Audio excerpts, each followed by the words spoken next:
Қарасай ауданы қазіргі Жібек Жол ауылдық округі Жібек Жол ауылында орналасқан, жобалық қуаты 1200 оқушыға арналған Шамалған станциясындағы қазақ орта мектебі, мектепке дейінгі шағын орталық пен коммуналдық мемлекеттік мекемесі 2003 жылы салынып, қазан айында қолданысқа берілді. Заман талабына сай, қолдануға ыңғайлы жоба бойынша салынған мектеп ғимаратындағы әрбір оқу бөлмесі кең, әрі жарық. Қазіргі заманға инновациялық технологиялармен жарақтандырылып жатыр. 2018 жылдың тамыз айынан бастап, бүгінгі таңға дейін Болымбекова Анаркүл Умаровна мектеп директоры қызметін атқарып келеді.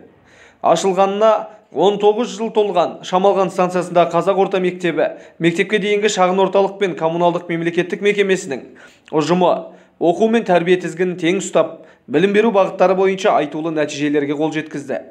Атап айтқанда, аудан, облыс, республика, халықаралық көлемде оқушылардың білім биігінен көрінген жеңістерінің куәсі болды.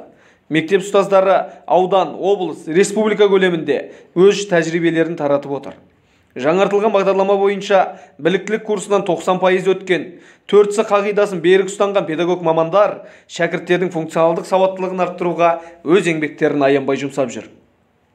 Алматы облысы білім басқармасы мемлекеттік мекемесінің 2021 жылғы 18 наурыз номері 147 бұйрығы негізінде мектептің атауы Алматы облысы білім басқармасының Қарасай ауданы бойынша білім бөлімі, мемлекеттік мекемесінің Ахмет Байтұрсынұлы атындағы орта мектебі, коммуналдық мемлекеттік мекемесі болып өзгертілді.